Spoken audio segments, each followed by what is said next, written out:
Hi everyone, welcome back to another episode of Cover to Cover. Mo is out today on a well-deserved vacation and you're here with Andrea. And Morgan. And today we want to talk about the public library system, interactive Harry Potter activities, other witchy books to read, and Tiffany tells us what's on her nightstand this week. But first, before we get to all of that, we would like to take a moment to reflect on this very significant day in American history. I know we are an international show, but I think the world changed a little bit after the September 11th attacks. So this morning, we would just like to take a moment to honor all of those who lost their lives or were deeply affected by the September 11th attacks. As I remember exactly where I was when I first learned about this and everything that followed, people from all over the world came together to mourn, to remember. Other nations gave us gifts. People sent gifts, sent money.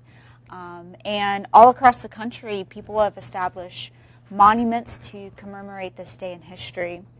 It is a little sad that again on this day and in the past few weeks that as a nation again, we're coming together to aid relief efforts and natural disasters occurring not only in the U.S., but really worldwide. There's so many things happening right now, and so our hearts go out to you if you are impacted. There's many of us here in our own office that have friends and family in Houston and other places impacted. So our hearts go out to you.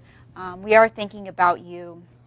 And a little bit later on the show, we're going to talk about some relief efforts that are going on and how you can get involved, and would love to hear more about what you're doing. So stay tuned for that a little bit later in the show. Yeah, we're really excited to talk about how people are banding together now.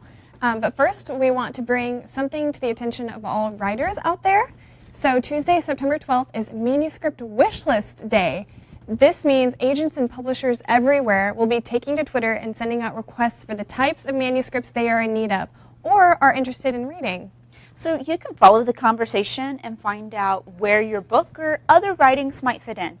Follow the hashtag Manuscript Wish List Day today and tomorrow to find out more. I think that's so cool. I think it's great whenever people can bring, contests or, ways for people to interact, like people who might not get noticed otherwise. Mm-hmm. And I think it's interesting that those in the publishing industry are saying, hey, this is really what we're looking for, because people need to know that and what works. Yeah, I mean, how many writers out there are trying to ask questions of like how to break out and how to make it big? Mm-hmm. They're asking, how do I write? What do I write? And there's finally someone answering those questions. Yeah, I can't wait to see what people say in response to that. We might find out some big name authors are following it and trying to figure out what comes next. Nicholas Sparks, are you following this hashtag, and are you going to give us some clues about what's next? That's what I want to know. Can I just disguise myself as a big name publisher and then say what I want to read? Yeah, that's terrible. I'm just kidding. Yeah. That's terrible. I'm not doing that.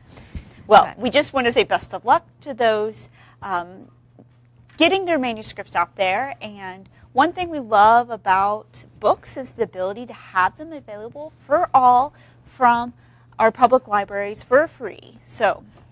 Well, the city of Escondido, California is under fire for selling their locally funded library to a for-profit company, Library Systems and Services. The community is unhappy about the move, but the city is standing by their decision to make the move, stating that they will now be able to reallocate the money in the budget and save $400,000 a year. How do you feel about for-profit library systems? I have a lot of thoughts and feelings on this, and I feel like I don't know enough about the situation. What I do know is if you go research the story, $400,000 sounds like a lot for us. That's only about 1 to 3% of the city's budget. So they're making this drastic change to save so little money, and it sounds like they haven't done a good job at communicating to those who live in their community why they are doing this and the benefits it will have for them. On the other side of it, though, I think there could be benefits. I researched this company, and they hope to make libraries more efficient and to improve their programming. Now, I know the fear for some is that, well, if you make libraries private, then it might only serve a certain class of people. And deter others, yeah. But that is kind of silly because there's so many private companies that serve all people. So, I don't know. I feel like we don't have enough information. How do you feel about this? I mean, as long as the books are remaining accessible, as long as library systems are made accessible, computers and all of that, which are so important to our community and to our world, I think that maybe we can go in that direction. But, I mean, if we're deterring those communities who really need free public libraries, then that really stinks. Yeah. What I read about this company is that they come in mostly into communities that can't afford to keep up their library with their tax dollars. So that's a good thing. I don't know how they make it for profit. I don't know how they're generating revenue. I can't figure that out from their website. And so this city in California is the first one that they approached and said, we could help you when it's at this point in the city, it's not a problem. It's going to save the city just a tiny, tiny bit. So yeah, I just think it's funny. Escondido didn't do a very good job of hiding that story. Spanish joke. But there's lots of public-private partnerships as well that are very successful. A lot of economic development organizations that serve your community, that bring in jobs and make improvements are either private or private-public. So I feel like we need more information. We need to do a little bit more digging, and you guys should let us know what you find. Tell us in the comments how you feel about this. Should it just be libraries always be public or private, or maybe a public-private partnership? What are your thoughts? So for right now, while you're thinking about that, we're going to take a quick break. But when we get back, we're going to talk about interactive Harry Potter perks, other witchy books, and Tiffany has a recommendation for us. So stay tuned. We'll be right back.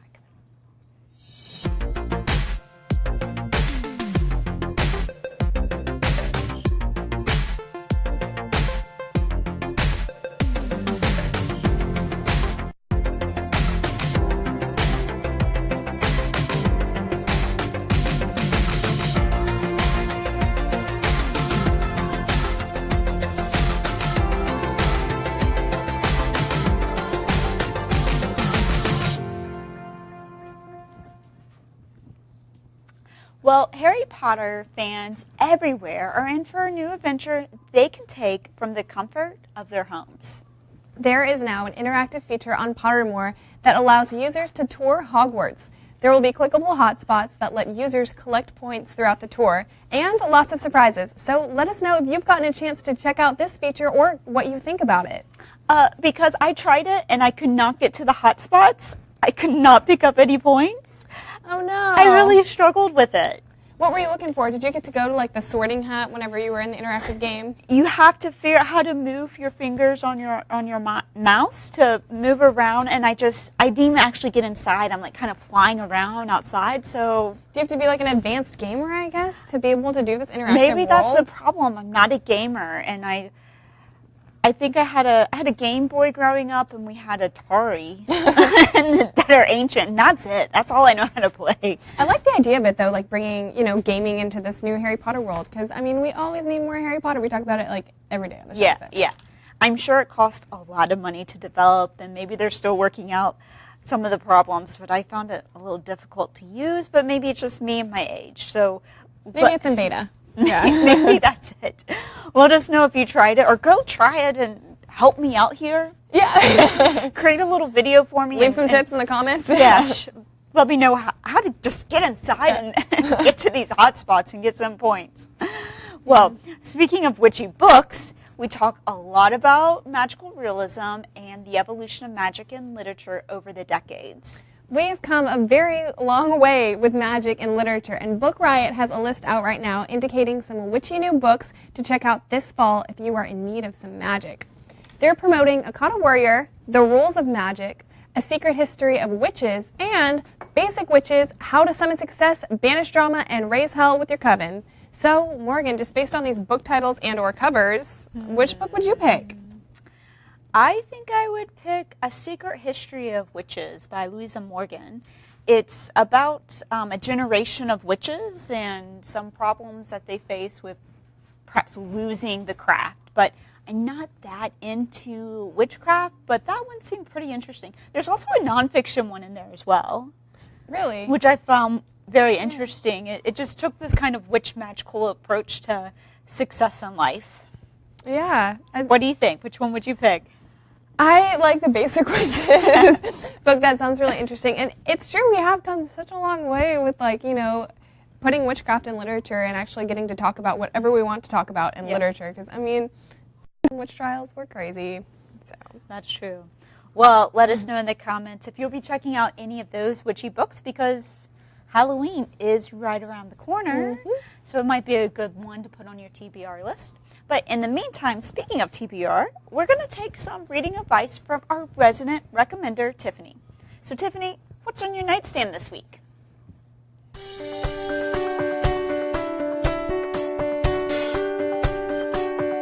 Hey, good morning, everyone. I've got another great book for your nightstand. It's called Barkskins by Annie Proulx. And you know Annie because she wrote Brokeback Mountain, and she's also won a Pulitzer Prize Award for her book, The Shipping News. So they say every author has a book of a lifetime, and I really think that this might be Annie's. It's over 700 pages, and it spans 300 years, and she's following generation after generation in the deforestation business. And it starts out in New France. There's a feudal lord. He brings 2 servants over with him, and they're working in terrible conditions. It is miserably cold. They're horribly unprepared. They don't have the right clothes, their tools are not sharp enough, and they're just having a really hard time getting this first job of forest clearing done. There's a dynamic for going on with what's best for me versus what's best for the environment and what's best for us as a whole. So that's the topic that Annie grapples with in this book, again, that spans over 300 years. I hope you'll get it in the flash sale. It's an amazing read for you or an amazing gift for someone else. Annie Proulx with the Barkskins. Thanks so much, Tiffany. That is a great recommendation for our nightstand. Well, with all the natural disasters happening in the U.S. right now, there are some books you can read that give back. yes, many authors are running campaigns and donating proceeds from book sales to relief efforts for Hurricane Harvey, Irma, as well as the recent earthquake that rocked Mexico. One example of this comes from Janice Dean, Fox News senior meteorologist and author of the children's book series Freddie the Frogcaster, who is donating all her proceeds from her latest edition, Freddie the Frogcaster and the Flash Flood, to Hurricane Harvey relief efforts. That's a mouthful. That is a mouthful, yeah.